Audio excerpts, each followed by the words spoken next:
So here we are. Earthships were something that was kind of developed in the 70s.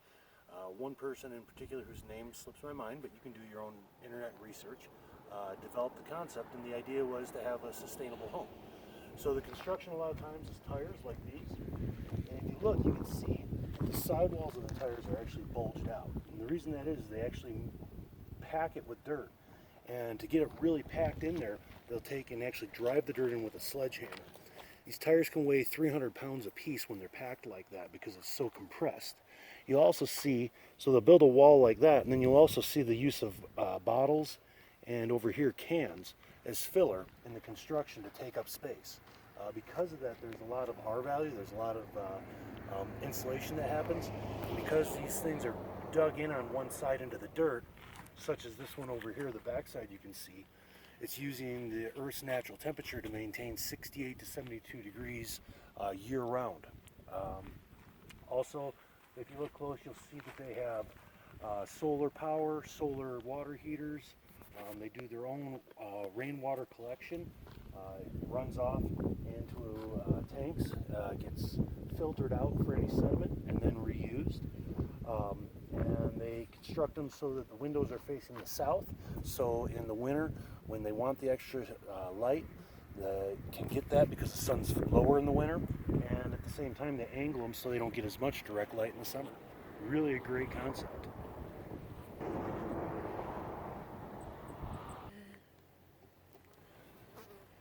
So as you can see, part of the design on Earthships, they call them an Earthship because the concept would be if you were a ship at sea or in space, you'd have to be self-reliant. You would have no external support.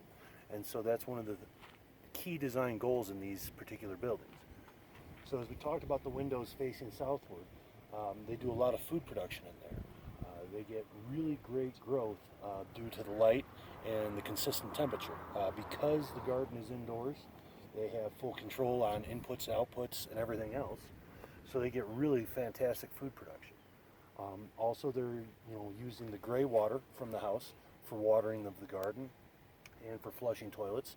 And then at times they also use the black water from the house, which is from the toilets, to recycle and be nutrient for the gardens themselves. You can see that they have the vents on the roof open right now to try and maintain proper temperature inside the greenhouse area, which is pretty awesome that they have that availability. And once again, they're using solar for power, they're using solar for hot water, and they're maximizing the amount of water they get in this area because it is a limited amount. And so they recycle water up to 4 times before that water is gone ahead and no longer in use.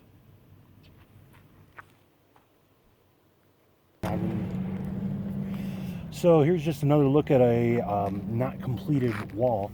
You can see the use of the bottles as gaps, and they also kind of let some light through, and see how it pans out in the end with the tires and the way that they build up against there.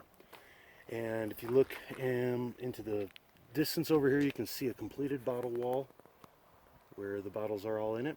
And then if you pan to the right, you'll be able to see the garden area where they do a lot of growing, and they grow everything from basil to tomatoes to mushrooms, bell peppers, chili peppers, all sorts of stuff, flowers, a wide array of things. And also, if you look here, you can see how they've got the vent open. If you look on the far side of the vent, that's a gravel counter. So they've got it balanced out so it's real easy open and close. The gravel provides weight so you can just real easily close it. You're not fighting the weight of that entire vent. Just really resourceful the way they go about setting these things up.